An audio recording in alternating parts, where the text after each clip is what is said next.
Since its creation in the depths of the Great Depression, the East Bay Regional Park District has grown beyond perhaps even the wildest imaginations of its visionary founders and has become one of the Bay Area's finest and most beloved public assets, with a bright future ahead and a lot of work yet to do as our population continues to increase and diversify and our climate warms up.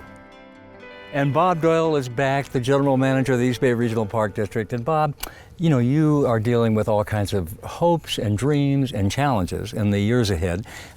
Let's start with, making these places as accessible successfully as possible to absolutely everyone. What are your hopes and what are the challenges you face? Well, we kind of started that way. We're not a one-gate entrance park system. We're permeable, and so neighbors have access. They can go and get the parking, go through the parking. But there's a trail system here that provides access everywhere in the system. It's unique in the nation that we're so accessible.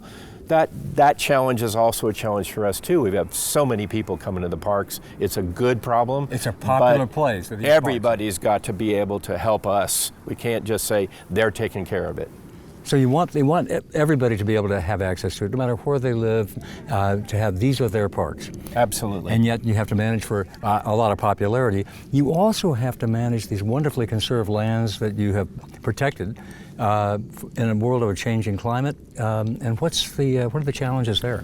Well, now we're the largest park district in the nation, and we have 122,000 preserved areas. We've been so successful in conservation, but we need to deal with the challenges of the future, increased population and climate change. And climate change is our shoreline, bigger storms, bigger waves, more erosions, more flooding. And in the hills, all our beautiful ridgeland parks, it's fire and managing fire. And how do you plan to manage for fire? We can't just leave it alone. We have to get in there. We have crews. We have our own fire people who are experts in dealing with fire. We're not talking about cutting trees. We're talking about cutting brush. The brush grows back after these forests were originally cut or in some cases planted. And we need to thin those forests so that ladder fuel doesn't go up and burn these beautiful trees. And you need we the people, to be involved with you as part of your team. Neighbors, cities, other agencies really need to do their part too. And down on the shoreline, with rising tides and storm surge, what's your strategy there? Well, we've acquired 55 miles of San Francisco Bay shoreline. It's amazing, and that's all accessible with our Bay Trail and the wonderful access. It's also the place where we're getting flood control surges. So our land is acting as a buffer to protect private property and the economy of the Bay Area. So we're trying to figure out how we protect the land for public use and make it a great buffer, which it is.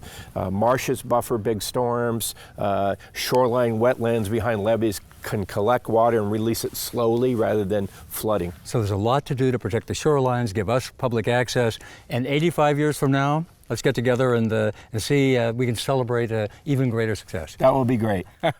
I'm looking forward to it. Okay.